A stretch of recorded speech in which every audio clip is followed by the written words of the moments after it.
Good morning students. आज का अपना टॉपिक है असामान्य मोलर द्रव्यमान व वाट ऑफ गुणांक। बहुत ही इम्पोर्टेंट टॉपिक है, अच्छे से समझना। टॉपिक स्टार्ट करते हैं।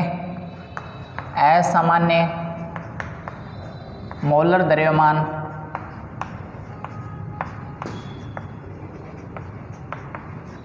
व वाट ऑफ गुणांक।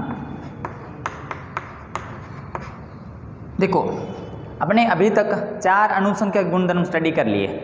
वो जो चारों अणुसंख्यक गुणधर्म हैं उसके अपने एक बार फॉर्मूला लिखते हैं यहाँ पर चारों के। सबसे पहले अपने ने स्टडी किया था वाष्प दाब का आपेक्षिक अवनमन, और उसका लास्ट जो फॉर्मूला ये आया था डेल्टा पी अपॉन में P naught A is equal to W A. देखो, ये जो चारों फॉर्मूले हैं सबसे पहले अपने को ये आने चाहिए। जब तक अपने को ये फॉर्मूले नहीं आएंगे तब तक आप वाट ऑफ गुणांक और मोलर जो द्रव्यमान है असामान्य मोलर द्रव्यमान उसको डिस्कस नहीं कर सकते। तो ये था, सॉरी डब्ल्यू ए नहीं था, डब्ल्यू बी अपॉन में एम बी और इनटू में एम ए अपॉन में डब्ल्यू ए, ये फॉर्मूला था। उसके बाद अपनों ने डिस्कस किया था डेल्टा टी बी क्वथनांक उन्नयन, इसका फॉर्मूला था K B into W B into 1000 upon में M B into W A. उसके बाद डिस्कस किया था अपनों ने डेल्टा टी एफ क्या था? हिमांक अवनमन। इसका भी फॉर्मूला ये था K F into W B into 1000 बटा में M B into W A.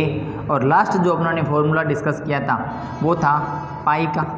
Pi is equal to, जो पाई था प्रसरण दाब, उसका जो लास्ट फॉर्मूला अपनों ने देखा था लास्ट लेक्चर के अंदर ही अपनों ने पढ़ा है, और वो फॉर्मूला था W B into R T upon में एम बी इंटू वी, ये फॉर्मूला था। क्लियर? तो देखो, सबसे पहले अपने को ये चारों फॉर्मूला पता होने चाहिए। जब ये चारों फॉर्मूला अपने को पता है और इसी से अपने न्यूमेरिकल सॉल्व करेंगे, जितने भी टाइप के न्यूमेरिकल्स अपने देखेंगे तो सबके फॉर्मूले तो अपने को आने ही चाहिए। अब देखो, अणुसंख्यक गुणधर्मों की सबसे जो इम्पोर्टेंट बातें थी वो थोड़ी सी डिस्कस करते हैं अपने, और वो थी कि विलयन अधिक तनु होना चाहिए। विलयन क्या होना चाहिए? अधिक तनु होना चाहिए। सेकंड बात ये थी कि जो विलयन है वो राउल्ट के नियम का पालन करना चाहिए। और थर्ड बात जो आपने अभी तक नहीं की, और वो ये है कि जो विलयन बनेगा उसमें वियोजन या सहगुणन नहीं होना चाहिए। सहगुणन नहीं होना चाहिए, ये खास बात थी। विलयन अत्यधिक तनु होगा तब जो अणुसंख्यक गुणधर्म है वो उस तरीके से अपने पढ़ेंगे। और दूसरी बात क्या थी? विलयन राउल्ट के नियम का पालन करना चाहिए। विलयन में संगुणन या वियोजन बिल्कुल भी नहीं होना चाहिए। तो देखो, अब अपने बात करते हैं कि कोई भी जो पदार्थ है वो अपने वियोजन या संगुणन, ये जो वर्ड है ये अपने पास नए हैं। तो अपने सबसे पहले बात करते हैं विलय का वियोजन क्या होता है। विलय का वियोजन, तो देखो विलय का नहीं, सॉरी विलयन लेते हैं अपने, विलयन कि विलयन जब बन रहा है ना, तो ये जो वियोजन है ये किस टाइप से होगा। एक एग्जांपल देखते हैं अपने। एग्जांपल है NaCl। आपको पता है NaCl आयनों में टूट जाए तो इस प्रकार बनेगा। NaCl किस किस में टूट गया? आयनों में। तो देखो, वियोजन होना तो एक बार टूटना होता है। अब इसको अपने यहाँ पर अप्लाई कैसे करेंगे वो ध्यान रखना है। और अप्लाई करने के लिए अपने पढ़ने जा रहे हैं असामान्य मोलर द्रव्यमान। और असामान्य मोलर द्रव्यमान एग्जाम्पल देखेंगे, असामान्य मोलर द्रव्यमान चेक करेंगे, और चेक करते करते अपने को पहुँचना है वाट ऑफ गुणांक तक। कहाँ तक पहुँचना है अपने को? वाट ऑफ गुणांक तक इसको लेके जाना है अपने को। ठीक है, ये है। अब ये कहता है कि इसके ये 1 मोल लिया अपनों ने। कितना मोल लिया? 1 मोल NaCl लिया और यहाँ पर देखो 1 मोल तो क्या मिल गया Na आयन और 1 मोल ही क्या मिल गया अपने को Cl आयन। या तो मोल की बात कर लो या अगर मैं बात करूँ यहाँ पे NaCl का एक कण था और वो 2 अलग अलग प्रकार के पदार्थों में या कणों में टूट गया, ठीक है। और तो यहाँ पर जो उत्पाद बना उसके टोटल कितने मोल हो गए 2 मोल। 1 मोल पदार्थ लिया था, 2 मोल पदार्थ की प्राप्ति होगी जब उसको क्या किया विलय किया, मतलब विलयन के अंदर अपने को कितने मोल मिल गए 2 मोल। तो यहाँ पर विलयन का क्या हो गया वियोजन हो गया, यहाँ पर विलयन का क्या हो गया वियोजन हो गया। अगर मैं इसके लिए MB कैलकुलेट करता हूँ क्योंकि अपनों ने अणु संख्या के गुणधर्म के अंदर अपने सभी में MB निकाला था, MB निकाला था, MB निकाला था और MB निकाला था। अगर मैं इसके लिए डेल्टा TB और MB कैलकुलेट करता हूँ तो MB का फॉर्मूला ये था क्या KB इंटू WB इंटू 1000, ध्यान से समझना अच्छे से, अपॉन में डेल्टा TB और इंटू में WA। तो देखो ये 1 मोल पदार्थ लिया था और इसका अपने को मोलर द्रव्यमान इतना प्राप्त हुआ, किसका NaCl विलय है तो विलय का मोलर द्रव्यमान अपने को इतना ही प्राप्त हुआ।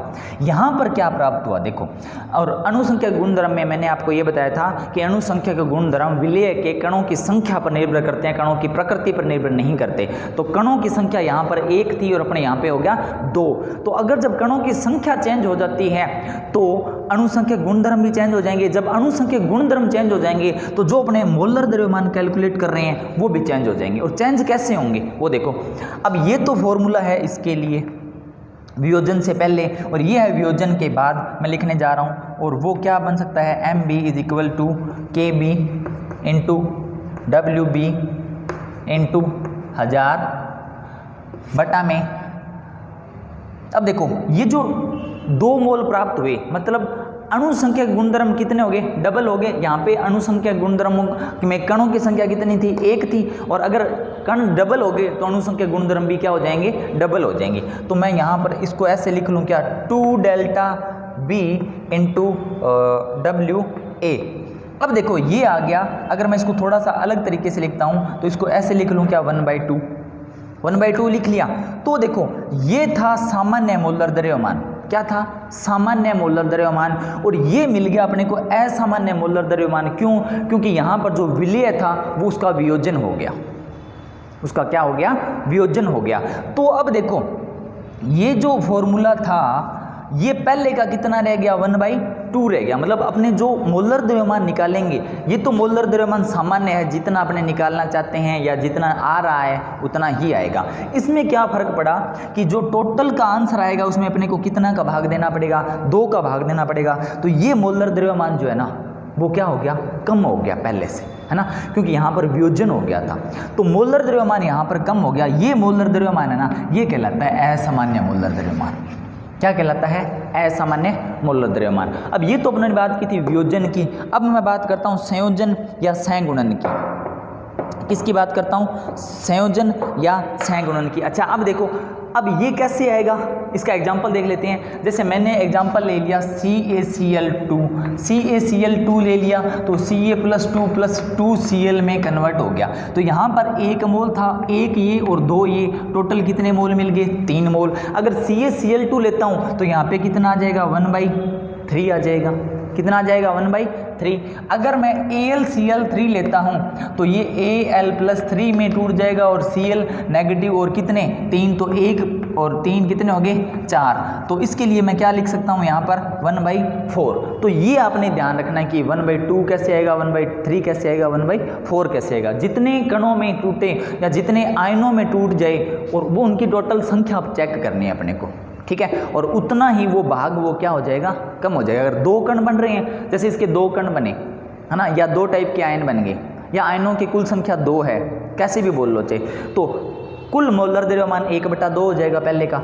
अगर अपने को 3 आयन मिल रहे हैं या 3 कण मिल रहे हैं, है ना, तो वो कितना हो जाएगा पहले का 1/3 हो जाएगा। और अगर अपने को 4 मिल रहे हैं तो उसका पहले का मोलर द्रव्यमान कितना हो जाएगा 1/4 हो जाएगा। जैसे अगर मैं इसकी बात करता हूँ, मान लो यहाँ पर मोलर द्रव्यमान मिला अपने को 100, कितना मिला 100, तो यहाँ पे कितना मिलेगा 100/4 मोलर द्रव्यमान कितना हो गया 25। ओरिजिनल ये था, ये मिला अपने को, और इसी क्या बोलते हैं असामान्य मोलर द्रव्यमान। क्लियर। अब बात करता हूँ मैं संगुणन की। विलेय का या विलयन का, विलेय का क्या हो जाए अगर संगुणन हो जाए, ठीक है। यहाँ पर विलयन मत लिखो, ये विलेय लिखो, क्योंकि अपने विलेय से ही इसको समझ रहे हैं। जो NaCl होता है वो विलेय होता है, विलायक के अंदर घुलेगा, है ना। जो भी एग्जाम्पल अपने लिया था CaCl2 AlCl3, जो भी अपने क्या ले रहे थे एग्जाम्पल ले रहे थे, तो यहाँ पर विलेय का ही संगुणन होगा, विलेय का ही वियोजन होगा। क्लियर। अब देखो विलेय का संगुणन करते हैं। संगुणन कैसे होगा, संगुणन करते हैं अपने, और संगुणन कैसे होगा मैं कुछ एग्जांपल लिख रहा हूँ, जैसे फॉर्मिक अम्ल, एसिटिक अम्ल, बेंजोइक अम्ल। ये जो भी एग्जांपल हैं, इसको अगर मैं किस में बेंजीन में विलय करता हूँ, किसके अंदर विलय करूँ, बेंजीन में विलय करूँ, तब क्या घटना घटेगी वो देखो। अब देखो मैंने लिया मान लो एसिटिक अम्ल, क्या ले लिया एसिटिक अम्ल ले लिया। एसिटिक अम्ल का फॉर्मूला CH3 और COOH ये होता है। एसिटिक अम्ल का फॉर्मूला तो जानते ही हो आप, CH3COOH होता है। इसको मैं थोड़ा अलग तरीके से लिख रहा हूँ, अलग तरीके से मतलब इसकी थोड़ी स्ट्रक्चर बनाते हैं अपने बढ़िया सी, O और H। इसको जब मैं बेंजीन में घोलता हूँ और जब विलयन बनता है तो इसके कणों का हो जाता है संगुणन। संगुणन का मतलब होता है 2, 3, 4, 5 जैसे भी कणों का आपस में जुड़ना।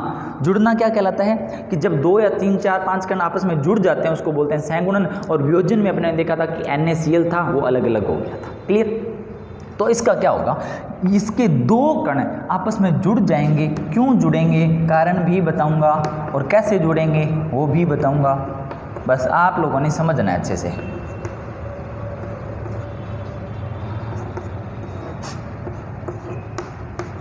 देखो 2 कण आपस में इसलिए जुड़ जाएंगे क्योंकि यहाँ पे हाइड्रोजन बॉन्डिंग हो जाएगी। क्या हो जाएगी हाइड्रोजन बॉन्डिंग। तो यहाँ पर कितने, अब ये यहाँ पर कितने मोल लिए थे अपनों ने, मान लिया कितने मोल लिए थे 2 मोल लिया था, और ये जो है ना वो 1 मोल ही है। या तो ये समझो या ऐसे समझो कि यहाँ पे अपनों ने 2 कण लिए थे और 2 कण मिलकर किस में कन्वर्ट हो गए, 1 कण में बदल गए। क्लियर। तो अब यहाँ पर क्या होगा संगुणन हो गया, मतलब 2 कण आपस में जुड़ गए। अब मैं इसके लिए अगर निकालूं वही फॉर्मूला अपने दोबारा से लिखते हैं, इसके लिए वही फॉर्मूला लिखेंगे। तो यहाँ पर क्या मानो कि 2 मोल या 2 कण किस में बदल गए, 1 कण में। अगर मैं यहाँ पर ये लिखूं 1 कण तो वो किस में बदल जाएगा, आधे कण के अंदर, 1/2 कण के अंदर, है ना। कैसे लिख लो, चाहे मोल से कर लो कण से कर लो, अपने को कंसेप्ट समझ में आना चाहिए। क्लियर। देखो इसके लिए अगर मैं डेल्टा या MB का मान निकालता हूँ, KB into WB into 1000 upon में डेल्टा TB इंटू WA, ये है फॉर्मूला, है ना। तो देखो अब ये जो है ना ये तो है सामान्य मोलर द्रव्यमान। क्या है सामान्य मोलर द्रव्यमान, क्योंकि 1 कण का था और उसका सामान्य मोलर द्रव्यमान का फॉर्मूला था ये। इसके लिए अगर मैं निकालूं तो यहाँ पे कणों की संख्या कम होगी और विलेय के कणों की संख्या पर अणुसंख्यक गुणधर्म निर्भर करते हैं। क्लियर। तो कणों की संख्या क्या होगी, कम होगी। कणों की संख्या जैसे ही कम हुई तो जो अणुसंख्यक गुणधर्म है उनका मान भी क्या हो जाएगा, कम हो जाएगा। तो देखो यहाँ पर मैं अगर निकालता हूँ MB की वैल्यू तो वो कितना हो जाएगा, KB इंटू WB इंटू 1000 और बटा में यहाँ पे कितना हो गया, अणुसंख्यक गुणधर्म पहले से कितने हो गए, आधे हो गए। तो मैं इसको ऐसे लिख लूँ क्या, 1/2 डेल्टा TB इंटू WA। ये जो 1/2 है इसको अगर मैं थोड़ा सोल्व करके सही तरीके से सिस्टेमेटिक तरीके से लिखता हूँ तो ये 2 है वो ऊपर चला जाएगा, ये आपको पता है। यहाँ पे लिख लिया आपने आधा कण, तो ये 2 कहाँ चला जाएगा, यहाँ चला गया। समझ में आ गई बात। तो देखो ये था, सॉरी यहाँ से पहले इधर इधर ये था सामान्य मोलर द्रव्यमान, बट यहाँ पे इसको अपने किससे गुना कर दिया, 2 से गुना कर दिया। ये 2 से गुना हो गया क्योंकि क्या हो रहा है यहाँ पर विलेय का संगुणन हो रहा है। 2 से गुना होते ही ये क्या बन गया, असामान्य मोलर द्रव्यमान में बदल गया। किस में बदल गया, असामान्य मोलर द्रव्यमान में बदल गया। इतनी बात समझ में आ गई? अगर इतनी बात समझ में आ गई तो अपने अब यहीं से बनाते हैं वांट ऑफ गुणांक क्या होता है। देखो वांट ऑफ गुणांक बनाने जा रहा हूँ मैं। एक फॉर्मूला तो ये पड़ा है, ये किसका है? सहगुणन का, है ना। मैं दूसरा फॉर्मूला भी लिख रहा हूँ और वो फॉर्मूला लिखूंगा मैं वियोजन का। कौन सा फॉर्मूला लिख रहा हूँ? ये तो है सहगुणन का, लिख लो आप साथ में, कन्फ्यूजन नहीं होगा। और मैं यहाँ पे दूसरा फॉर्मूला लिख रहा हूँ वियोजन का। किसका फॉर्मूला लिख रहा हूँ? वियोजन का। वियोजन का जो फॉर्मूला रहेगा वो ये था क्या? Is equal to KB into WB into 1000 बटा में 1/2, या इसको लास्ट में लिखते हैं, लास्ट में लिखेंगे, delta TB into WA into में 1/2। ये अलग अलग है भाई, ठीक है, ये ध्यान रखना। तो देखो ये वियोजन का फॉर्मूला, ये सहगुणन का फॉर्मूला। अब क्या बनाते हैं कि अगर मैंने ये असामान्य मोलर द्रव्यमान निकला, ये भी क्या निकला? असामान्य मोलर द्रव्यमान। अगर मैं इसको सामान्य मोलर द्रव्यमान में बदलूं, ये पूरा असामान्य मोलर द्रव्यमान, ये पूरा क्या है? असामान्य मोलर द्रव्यमान। अगर मैं इसको किस में बदलना चाहूँ? सामान्य मोलर द्रव्यमान में बदलना चाहूँ, तो मैं इसको 1/2 से गुणा कर दूं। क्या 1/2 से गुणा करूंगा? 2 से 2 कैंसिल हो गया। अब ये बन गया सामान्य मोलर द्रव्यमान। इसको अगर मैं सामान्य मोलर द्रव्यमान में बदलना चाहूँ तो इसको मैं 2 से गुणा कर दूं। क्या पूरी जो इक्वेशन है, पूरी जो समीकरण है या पूरा जो फॉर्मूला है उसको अगर मैंने 2 से गुणा कर दिया, ये भी क्या हो गया? 2 से 2 कैंसिल हो गया। अब ये किस में बदल गया? अब ये किस में बदल गया? ये बदल गया सामान्य मोलर द्रव्यमान में। तो यहीं से वांट ऑफ गुणांक निकलेगा। और वांट ऑफ गुणांक क्या होता है कि असामान्य, शॉर्ट में लिख रहा हूँ मैं, मोलर द्रव्यमान को किसी एक वैल्यू से अगर मैं गुणा कर रहा हूँ और उसको अगर मैं लिखूँ गुणांक, कोई गुणांक है, जैसे यहाँ पे गुणांक था 2, यहाँ पे गुणांक था 1/2, इससे गुणा करते ही वो अगर किस में बदल जाए? सामान्य मोलर द्रव्यमान में बदल जाए। किस में बदल जाए? इसको गुणा किया और ये किस में बदल गया? सामान्य मोलर द्रव्यमान में बदल गया। तो ये जो गुणांक है ना, इसी को वांट ऑफ गुणांक बोलते हैं। किसको बोलते हैं? इसी को वांट ऑफ गुणांक बोलते हैं। दोबारा से देख लो, क्या था? असामान्य मोलर द्रव्यमान जो भी आया उसको अपने यहाँ पे किसी एक वैल्यू से गुणा किया। एग्जाम्पल है ये, कोई जरूरी नहीं है 1/2 से गुणा होगा, ये हमेशा 2 से गुणा होगा, ये सिर्फ एक एग्जाम्पल लिया हुआ है, ठीक है। तो कोई भी अगर विलय है या तो वियोजित हो रहा है या उसका सहगुणन हो रहा है, तो वियोजित और सहगुणन होने से जो मोलर द्रव्यमान था वो बदल गया असामान्य मोलर द्रव्यमान में। असामान्य मोलर द्रव्यमान को सामान्य मोलर द्रव्यमान में बदलने के लिए मैंने किसी एक वैल्यू से गुणा किया, किसी एक वैल्यू से गुणा किया, और वो जो गुणांक जिससे गुणा किया है अपनों ने, उसी को बोला जाता है वांट ऑफ गुणांक। क्या बोला जाता है? उसी को वांट ऑफ गुणांक बोलते हैं अपने, ठीक है। अब वांट ऑफ जो गुणांक है इसको आयोटा से शो करते हैं, IOTA। किससे प्रदर्शित करते हैं? आयोटा से। अब इसका फॉर्मूला देखते हैं। अब अपने चेक करते हैं, अब अपने पहुंच गए वांट ऑफ गुणांक पर, है ना। तो अब अपने देखते हैं कि भाई वांट ऑफ गुणांक क्या होता है। ढंग से समझ लेना, इसके 3-4 फॉर्मूले लिखेंगे अपने, और फॉर्मूले जब लिखेंगे तो उसमें अलग अलग बातें लिखेंगे, ठीक है। तो आप अच्छे से समझ लेना, सिर्फ रटना नहीं है फॉर्मूलों को। और अगर ये फॉर्मूले आएंगे, यहाँ से वांट ऑफ गुणांक से बढ़िया क्वेश्चन आते हैं। और यहीं से अगर आप इन फ्यूचर कोई कंपटीशन की प्रिपरेशन करते हो तो वांट ऑफ, अगर सेकंड चैप्टर में से कंपटीशन में जो अगर आपने क्वेश्चन आएंगे तो वो वांट ऑफ गुणांक से ही आएंगे, ठीक है। वो आपके पहले वाले क्वेश्चन जो आपने किए थे अणुसंख्या के गुणधर्म, वहाँ से नहीं आते, परंतु अपने बोर्ड में अणुसंख्या गुणधर्म से आएंगे। पर ये भी जरूरी नहीं है कि बोर्ड में हमेशा ही अणुसंख्या गुणधर्म से आए, है ना। तो कहाँ से आ सकते हैं? वांट ऑफ गुणांक से भी अच्छे क्वेश्चन मिलेंगे अपने को। तो देखो, अब मैं लिख रहा हूँ आयोटा, इसका फॉर्मूला लिखते हैं अपने। इसका फॉर्मूला होता है प्रेक्षित अणुसंख्यक गुणधर्म बटा सैद्धांतिक, प्रेक्षित अणुसंख्यक गुणधर्म बट्टा में सैद्धांतिक अणुसंख्यक गुणधर्म, सैद्धांतिक अणुसंख्यक गुणधर्म। क्लियर? ये फॉर्मूला है आयोटा का। आयोटा मतलब वांट ऑफ गुणांक का। आई से रिप्रेजेंट कर सकते हो, थोड़ा सा टेढ़ा सा बना के लिख देना, आयोटा होता है। ठीक है, अब देखो इसका एक फॉर्मूला और भी होता है। अपने सारे फॉर्मूले जो हैं उसको अच्छे से क्लियर करेंगे कि ये फॉर्मूले जो हैं वो क्यों आए, कैसे है। वियोजन या सहगुणन के पश्चात कणों की संख्या या वियोजन या सहगुणन के पश्चात विलय के मोलों की संख्या, कुछ भी लिख सकते हो, कणों की संख्या, है ना। अगर आप ब्रैकेट में चाहो तो अपने मोल भी लिख सकते हैं, कणों या मोल की संख्या अपॉन में वियोजन या सहगुणन से पहले, एक तो पश्चात और उससे पहले कणों की संख्या या मोल की संख्या। ये क्या होता है? आयोटा मतलब वांट ऑफ गुणांक। अगर मैं इन दोनों फॉर्मूलों से, या अगर मैं यहाँ पर कणों की संख्या न लेकर अगर मैं मोलर द्रव्यमान से रिप्रेजेंट करता हूँ, तब क्या होता है? तब आपने ये पढ़ा होगा, जैसे यहाँ पे देख लो कि डेल्टा टी बी व्युत्क्रमानुपाती है इसके एम बी के, टी एफ व्युत्क्रमानुपाती है एम बी के, पाई व्युत्क्रमानुपाती है एम बी के, और ये जो था क्या था? वाष्प दाब का आपेक्षिक अवनमन, ये भी व्युत्क्रमानुपाती है एम बी के। तो मैं ऐसे लिख लूँ क्या कि अणुसंख्यक गुणधर्म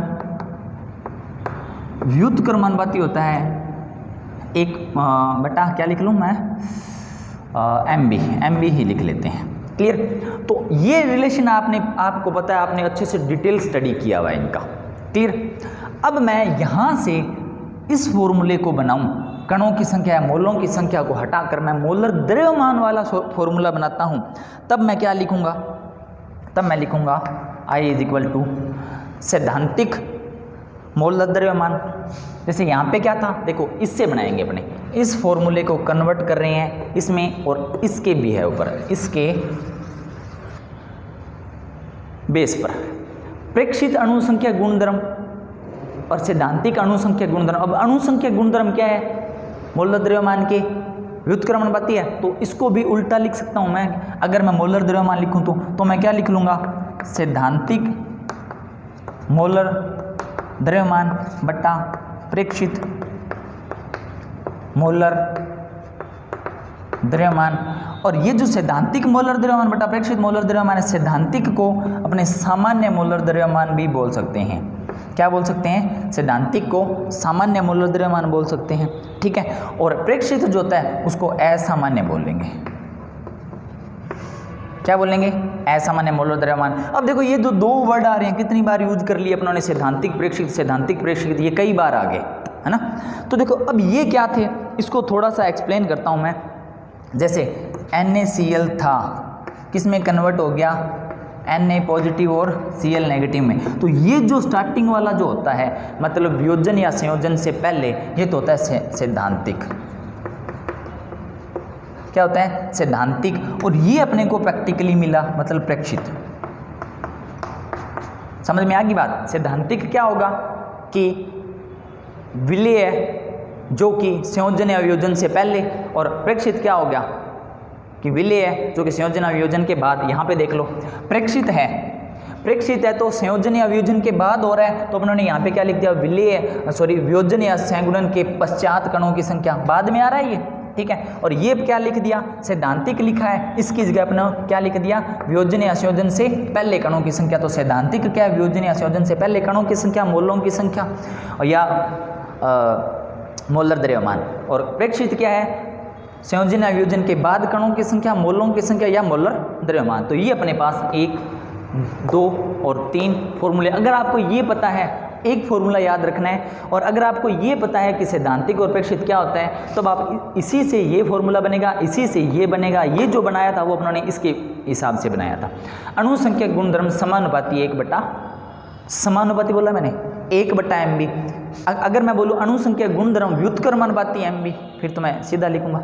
और अगर मैं बोलता हूँ समानुपाती, मतलब ये इकट्ठा बोलूँ मैं 1/mb, है ना, तब तो मैं समानुपाती बोल सकता हूँ। अगर व्युत्क्रमणपाती बोलूँ मैं, तब मैं क्या बोलूँगा, सीधा डायरेक्ट MB बोलूँगा। क्लियर, तो ये इसकी फॉर्मूले हो गए। अब यहाँ पर अपने 2 रिलेशन चेक करने हैं, और वो रिलेशन क्या थे। अच्छा, अगर मैं यहाँ पर ये बनाता हूँ कि अपनों ने ये जो फॉर्मूले थे इसको वांट ऑफ गुणांक फॉर्मूले कैसे बनाएं, तो इसके लिए मैं क्या करूँगा कि यहाँ पर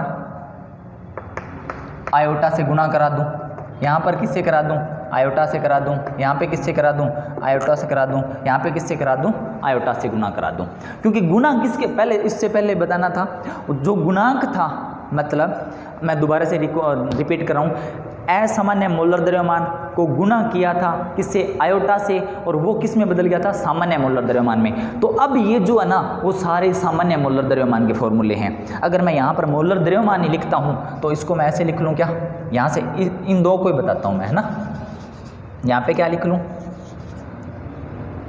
MB, और यहाँ पे लिख लेता हूँ मैं, क्या लिखूँ, डेल्टा TB, और यहाँ पे मैं लिख लेता हूँ MB, और यहाँ पे मैं लिख लेता हूँ डेल्टा TF, ठीक है। और यहाँ पे भी इसको भी चेंज कर सकते हैं अपने, MB, और यहाँ पे क्या लिख सकता हूँ मैं, पाई। तो ये जो पहले असामान्य मोलर द्रव्यमान था ये भी हो सकता है, इसको इधर ले आओ, इसको इधर ले आओ, सारा कुछ पॉसिबल है, ठीक है। इसको अपने इधर ले आते हैं, MB, यहाँ पे इकट्ठा ही लिख रहा हूँ मैं, डेल्टा P बटा P0A, इकट्ठा ही लिख दिया मैंने, डेल्टा P अपन में P0A। तो ये पहले क्या था, असामान्य मोलर द्रव्यमान था। अपने इसका किसके साथ गुणा कर दें, आयोटा के साथ गुणा कर देते हैं, वो बदल जाता है सामान्य मोलर द्रव्यमान में। क्लियर। अब देखो अपने 2 रिलेशन चेक करने हैं, उसको अच्छे से समझना, बहुत अच्छे से समझना, कंसंट्रेट रहना। आज वाला टॉपिक बहुत ही इंपॉर्टेंट है और अपने चैप्टर का लास्ट टॉपिक भी है। क्लियर। तो देखो लास्ट टॉपिक है, इसका मतलब छोड़ मत देना कि भाई ये तो लास्ट टॉपिक है, इसको तो अपने क्या करें, छोड़ ही देते हैं। बहुत ही इंपॉर्टेंट है, कंपटीशन लेवल के क्वेश्चन यहीं से आते हैं। तो जब अपने +2 कर रहे हैं तो थोड़ा ढंग से कर लें ताकि अपने को इन फ्यूचर भी काम आए, ठीक है। तो देखो अब मैं रिलेशन बनाने जा रहा हूँ और वो रिलेशन बनाऊंगा मैं किसमें, अनुसंख्यक वांट ऑफ गुणांक आय और वियोजन की मात्रा। समझ बना रहा हूँ मैं, आई व वियोजन की मात्रा, और वियोजन की मात्रा को मैंने लिया अल्फा में संबंध। क्या लिया, अपने संबंध देखना है, आई व वियोजन की मात्रा, और वियोजन की मात्रा को मैंने लिया अल्फा, अल्फा में संबंध देखना है। बहुत इंपॉर्टेंट टॉपिक है, ध्यान से समझना। थोड़ा सा टफ पड़ेगा पर अपने टफ को इजी बनाने का काम करेंगे अभी, ठीक है। मैं एक समीकरण लिख रहा हूँ, AN NA, कोई ए प्रोडक्ट है, वो ए में बदल गया, टूट गया मतलब वियोजन की मात्रा, वियोजन किया यहाँ पे मैंने, इसका मतलब समझते हो क्या। देखो AN का मतलब है कि ए के N जो परमाणु हैं वो आपस में जुड़े हुए हैं। कितने परमाणु, N परमाणु आपस में जुड़े हुए हैं। और यहाँ पर अगर अलग अलग लिख दिए तो ए के जो सारे परमाणु थे वो अलग अलग हो गए। AN का मतलब तो है ये और NA का मतलब है ये। अगर आपकी ये बात समझ में आती है कि पहले परमाणु जुड़े हुए थे, जैसे एग्जाम्पल की बात करें, जैसे पहले NaCl था और किस में बदल गया था, Na पॉजिटिव और Cl नेगेटिव में। तो ये जो है ना, इसको तो अपने लिखेंगे किस टाइप से लिखेंगे, AN मतलब परमाणु आपस में क्या है, जुड़े हुए, और ये क्या हो गया, A और A क्या हो गया, अलग अलग हो गए। क्लियर। यहाँ पे A जो है वो एक बार मान सकते हो आप, ठीक है। अब ये मत कह देना कि सर ये भी Na है तो उसको ये A मान लिया, Cl को ये मान लिया, क्या ऐसे फालतू बकवास मत करना, सिर्फ काम की चीज़ है ये, ठीक है। आपको सिर्फ इतना समझना है कि Na का मतलब क्या होता है, और अगर मैं A को N ऐसे लिखूं इसका मतलब क्या होता है, बस इतनी बात ध्यान रखें। अब देखो ये अभिक्रिया जब स्टार्ट हुई, मतलब इसके में वियोजन जब स्टार्ट हुआ तो जो विलायक और विलय आपस में मिलने प्रारंभ हुए तब की घटना है ये। और उसके अंदर क्या होता है कि अगर t = 0 समय पर इसके 1 मोल था और इसका क्या था, 0 मोल था, मतलब जब अभिक्रिया प्रारंभ नहीं हुई। और जब अभिक्रिया प्रारंभ हो जाती है, और प्रारंभ या तो अपने ऐसे लिख सकते हैं प्रारंभ, या अपने लिख सकते हैं साम्य अवस्था पर। साम्यावस्था पर। साम्यावस्था पर ये कुछ कण क्या हो गए, कम हो गए, अल्फा कण क्या हो गए, कम हो गए, और यहाँ पर क्या मिल गए अपने को, एन अल्फा कण मिले। अब ये एन अल्फा कैसे मिले ये फिर से समझाता हूँ। NaCl था, इसके मान लो 10 कण थे, प्राण में कितने थे 10, और यहाँ पे कोई भी कण नहीं था, कितना था 0 था। इसके मान लो 5 कण कम हो गए साम्यावस्था पर। कितने कण कम हो गए, 5 कण कम हो गए, तो यहाँ पे Na पॉजिटिव और Cl नेगेटिव बन गया, ये आपको पता है। तो 5 कण किसके मिल गए, इसके, और 5 कण ही किसके मिल गए, इसके। क्लियर। तो ये कितने हो गए, टोटल कितने हो गए, ये 10 कण हो गए। अब ये 10 कणों में से 5 कण टूटे, परंतु अपने को मिल कितने कण गए, 10 कण गए। क्यों, क्योंकि वहाँ पर जो भी NaCl है ना वो वियोजित हो रहा है अपने आयनों में। आयनों में क्या हो रहा है, वियोजन हो रहा है, टूट रहा है। तो जब कोई एक पदार्थ, जैसे एक चौक है, एक चौक है ये, इसको मैं तोड़ूं तो कितने चौक बन जाएंगे, 2 चौक बन जाएंगे, है ना। तो यहाँ पर यही घटना घट रही है। तो ये एन अल्फा, ठीक है। अब देखो आगे बात करते हैं अपने इसमें सैद्धांतिक, अगर मैं इसमें कणों की संख्या बात करूं, इसके बात करूं कणों की संख्या, सैद्धांतिक कणों की संख्या, कणों की संख्या, सैद्धांतिक कणों की संख्या होती है ये जो अपनों ने ली थी, कितनी ली थी, 1 ली थी। अगर मैं बात करूं प्रेक्षित कणों की संख्या, प्रेक्षित कणों की संख्या, प्रेक्षित कणों का संख्या मतलब ये है कि इसकी ये टोटल वैल्यू, टोटल को अपने ऐड कर दें तो वो आएगी प्रेक्षित कणों की संख्या, प्रेक्षित मोलों की संख्या क्या है, ये है 1 minus alpha, 1 minus alpha plus में एन अल्फा, ये प्रेक्षित कणों की संख्या। बस इतनी बात समझनी है आपने कि भाई पहले कण इतने थे और फिर कितने रह गए, इतने रह गए, तो ये प्रेक्षित कणों की संख्या आ जाएगी, ठीक है। तो देखो अगर मैं ये देखूं, अब मैं क्या करता हूं कि इसमें से एक फॉर्मूला बनाता हूं, और वो फॉर्मूला क्या रहेगा, ये अब अपनों ने जो प्रेक्षित कणों की संख्या लिखी है, बस यहीं पर सारा बेस छुपा हुआ है, यहीं से जो टफेस्ट पार्ट होता है वो स्टार्ट होता है। अब देखो ये है क्या, ये है कि सैद्धांतिक कणों की संख्या अगर मैं इस एग्जाम्पल से लेता हूं तो अपनों ने कितनी माननी थी, 10 माननी थी। सैद्धांतिक कण कितने थे, 10 मानने थे। प्रेक्षित कण कितने हुए, मतलब कितना जो अभिकारक है वो उत्पाद में बदल गया, उत्पाद के कुल कण और जो अभिकारक के कुल कण कितने रह गए, है ना, वो सारी होगी प्रेक्षित कणों की संख्या। अगर इससे अपने समझें तो ये है 1 माइनस अल्फा का मतलब है ये 10 माइनस 5। तो प्रेक्षित कणों की संख्या मैं ऐसे निकाल रहा हूँ, ये इसके लिए है, तो इसके लिए ये यहाँ पे बता रहा हूँ। प्रेक्षित कणों की संख्या 1 माइनस अल्फा, 1 माइनस अल्फा का मतलब क्या है यहाँ पर 10 माइनस 5, और 5 और 5 फिर प्लस में क्या करेंगे एन अल्फा प्लस 5 प्लस 5। इसका जब अपने टोटल कैलकुलेट करते हैं तो अपने पास वैल्यू आ गई 15। क्या आ गई वैल्यू 15, कब आई कि स्टार्टिंग में अपने कण लिए थे 10, कितने कण लिए थे 10, और अपने को कण मिल कितने गए, टोटल 15 कण मिल गए। किस अवस्था पर, साम्य अवस्था पर। मतलब क्या था कि 10 कण थे, उसमें कुछ कण टूट गए, उसमें से क्या हुआ, कुछ कण टूट गए, 2 भाग में बंट गए, और अपने को टोटल कण मिले 15। तो ये है प्रेक्षित कणों की संख्या, बस इतनी ध्यान रखना है अपने। अब अपने फॉर्मूला स्टार्ट करते हैं, फॉर्मूला स्टार्ट करते हैं आयोटा का। आयोटा क्या होता है, देखो इसको हटा रहा हूं मैं अभी यहाँ से।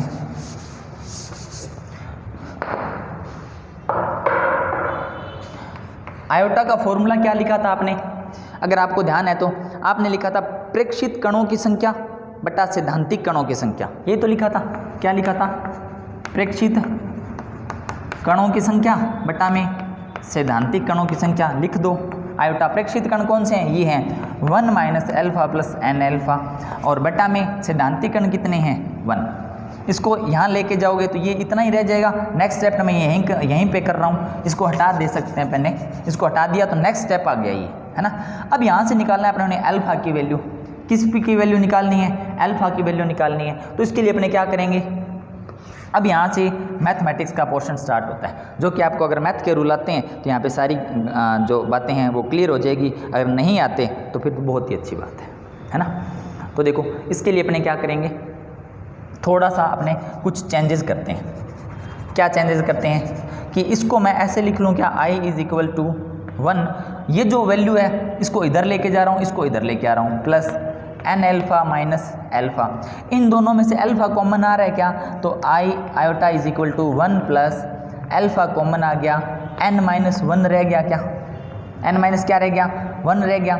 अब यहाँ से मैंने वैल्यू निकालनी है अल्फा की वैल्यू निकालने के लिए मैं ऐसे कर सकता हूँ क्या, अल्फा की वैल्यू निकालने के इसको अकेला करेंगे, ये इधर आएगा तो क्या आ जाएगा alpha N minus 1 is equal to iota और -1 आ जाएगा, ये +1 था इधर आ जाएगा, वो किस में चेंज हो गया -1 में। अब आपको पता है ये आ गया और अल्फा की वैल्यू कितनी आ जाएगी आयोटा -1 अपॉन में n -1। तो यहाँ से अपने ये फॉर्मूला बन गया। अब आपको ये ध्यान रखना ये n क्या है, बस अगर आपको n का पता है तो अपने यहाँ से इसके न्यूमेरिकल भी सोल्व कर सकते हैं। n क्या है, जैसे अपने वापस एग्जांपल लेते हैं NaCl, Na पॉजिटिव और Cl नेगेटिव में कितने कणों में टूटा 2, तो NaCl के लिए n की वैल्यू है 2। क्लियर। अगर मैं बात करूं CaCl2 कितने कणों में टूट जाएगा 3, तो n की वैल्यू कितनी है 3। अगर मैं बात करूं AlCl3 कितने कणों में टूट जाएगा 4, तो n की वैल्यू कितनी है यहाँ पर 4। ठीक है, तो आपने ये ध्यान रखना है। तो ये एक रिलेशन आ गया किसमें, वियोजन की मात्रा और आयोटा के अंदर एक संबंध आ गया और उसका ये फॉर्मूला आपने याद रखना है और उसमें जो n है ना उसको ध्यान रखना है। ये है, अगर मैं लिखूं तो ऐसे लिख सकता हूं क्या, वियोजित कणों की संख्या। आपने सिर्फ वियोजित कणों की संख्या देखनी है, तो n क्या हो सकता है यहाँ पर वियोजित कणों की संख्या हो सकती है। ठीक है, अब मैं बात करता हूँ कि आयोटा, नेक्स्ट रिलेशन एक और देखते हैं अपने, और वो जो रिलेशन है वो है आयोटा और संगुणन की मात्रा में संबंध। तो नेक्स्ट संबंध की बात करते हैं अपने, आयोटा व संगुणन की मात्रा, संगुणन की मात्रा में संबंध चेक करते हैं अपने, किस किस के अंदर, आयोटा और संगुणन की मात्रा में संबंध चेक करते हैं। तो देखो इसके लिए अपने को क्या करना है, एक समीकरण वापस लिख रहा हूं मैं Na और वो बन गया An में। अब वापस वही बात करेंगे अपने, Na क्या था, Na था 2CH3COOH। ठीक है, और किस में बदला था, संगुणन में। अगर आपको ध्यान है तो ये पता होना चाहिए कि इसका मतलब क्या है और इसका मतलब क्या है। ये बदला था, अगर आपको ध्यान है, CH3C डबल बॉन्ड OH और यहाँ पे CH3OH और COH और डबल बॉन्ड O, यहाँ पे हाइड्रोजन, ये जो दो क्या है हाइड्रोजन बॉन्ड बन गए थे। तो ये तो है, इसका मतलब क्या है AN। जुड़ी हुई चीज़ों को ऐसे लिखेंगे, अलग अलग चीज़ों को अपने क्या लिखेंगे, ऐसे लिखेंगे। क्लियर। अब आ जाओ वापस वही बात करते हैं अपने, जो कि पहले जो अपनों संबंध निकाला था आयोटा और वियोजन की मात्रा में जो संबंध निकाला था, अब संगुणन की मात्रा में या संयोजन बोल सकते हैं इसको। तो देखो इसके लिए अपने को क्या करना है, वापस वही T इज इक्वल टू 0 पर इसके कितने मोल हैं 1, इसके कितने मोल हैं 0।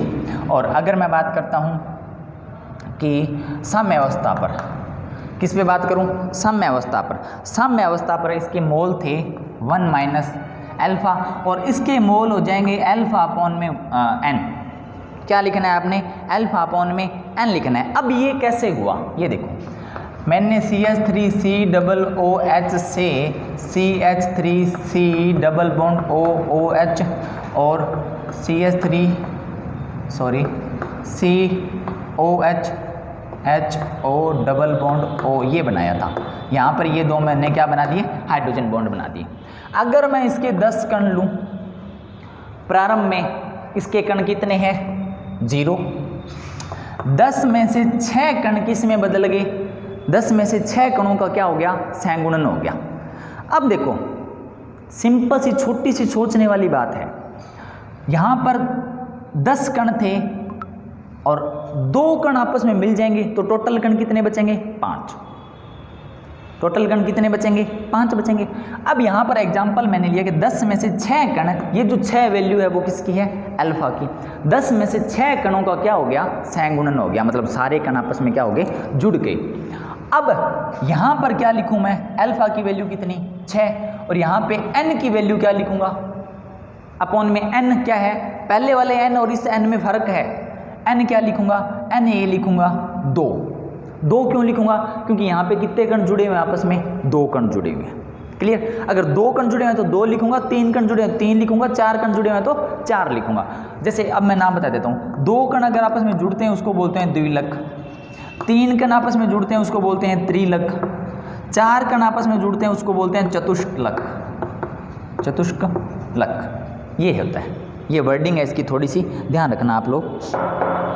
n का मान है ये, n का मान 2 आएगा तो द्विलक होगा, n का मान 3 आया तो त्रिलक, n का मान 4 आया तो चतुष्कलक। चतुष्कलक का मतलब क्या है, 4 कण जुड़ गए, 3 कण जुड़ गए, इसका मतलब 2 कण आपस में जुड़ गए। तो देखो अब यहाँ पर इसका आंसर कितना आया, 3। तो यही तो मैं बताने जा रहा हूँ, यही मैंने अभी बताया कि अगर टोटल 10 के 10 कणों का सहगुणन हो जाए तो अपने को कण कितने मिलेंगे, 5, क्योंकि 2 कणों से मिलकर 1 कण बन रहा है। यहाँ पे कितने कण, अभी साम्य अवस्था पर मान लिया 6 कण, किस में बदल गए, 6 कणों का क्या हो गया, सहगुणन हो गया। 6 कणों का सहगुणन हुआ तो कितने कण मिलेंगे, 3। तो यही तो लिखा है अपनों ने। समझ में आ गई बात।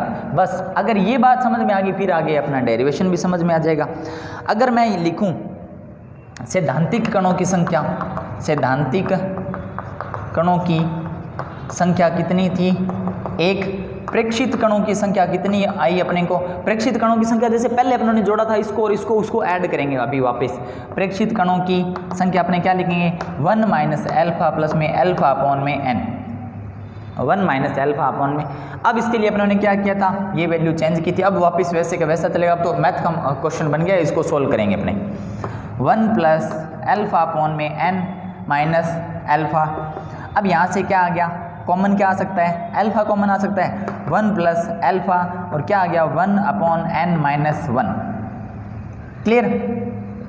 अब ये अपने पास आयोटा का फॉर्मूला आ गया, आयोटा का फॉर्मूला लिखा है अपनों ने, ठीक है। सॉरी 1 मिनट रुको, हाँ ये प्रेक्षित कण को, सॉरी आयोटा नहीं है ये, सॉरी आयोटा नहीं है, प्रेक्षित कणों की कुल संख्या है। आयोटा का फॉर्मूला अपने अब लिखेंगे। आयोटा का फॉर्मूला क्या लिखते हैं, प्रेक्षित कणों की संख्या बट्टा सैद्धांतिक कणों की संख्या। क्या लिखते हैं, प्रेक्षित कणों की संख्या, शॉर्ट में लिख रहा हूँ मैं, बट्टा में सैद्धांतिक कणों की संख्या। तो ऊपर किसका मान लिखेंगे अपने, प्रेक्षित का, और प्रेक्षित का मान कितना है, iota is equal to 1 plus alpha upon में 1 अपॉन n, और नीचे क्या आएगा, 1 आएगा। इस 1 को इधर लेके जाएंगे तो सिर्फ इतनी वैल्यू रह जाएगी, है ना। तो मैं नेक्स्ट जो स्टेप है, मेरे पास जगह कम है, नेक्स्ट स्टेप को मैं यहीं कर रहा हूँ, ठीक है। इस 1 को इधर इसके साथ गुना कर दिया तो ये क्या बच गया, सिर्फ आयोटा बच गया। अब इसको अपने को सोल्व करना है, और सोल्व करना अपने को आना चाहिए। सोल्व कैसे करेंगे, देखो यहाँ से अपने को निकालना है एल्फा की वैल्यू। किसकी वैल्यू निकालनी है, अल्फा की वैल्यू निकालनी है। अल्फा की वैल्यू निकालने के लिए अपने को क्या करना पड़ेगा, अल्फा को अकेला करना पड़ेगा। और अल्फा का अकेला कैसे करेंगे, पहले इसको यहाँ पर सोल्व करते हैं अपने, है ना। तो iota is equal to 1 plus alpha, यहाँ पे ये n आ गया लघुत्तम, यहाँ पे 1 माइनस n आ गया, ठीक है। तो ये ऐसे सोल्व करेंगे इसको, क्लियर, इतना आ गया।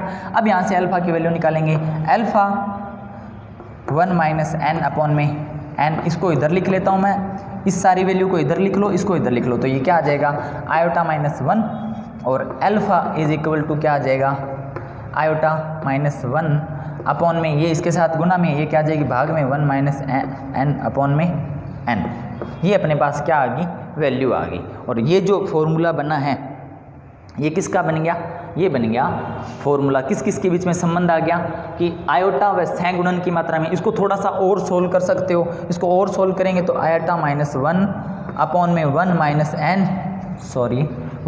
n, और इस n को अपने क्या लेके जा सकते हैं, ऊपर लेके जा सकते हैं इंटू n, है ना। तो ये फॉर्मूला आ गया, चाहे ये रखो चाहे ये रखो, कैलकुलेशन ही करनी है अब तो, है ना। और यहाँ पर अगर मैं बताऊँ आपको n का मान, फिर वापस अपने को पता होना चाहिए कि कितने कण आपस में जुड़ रहे हैं, वो n का मान होगा।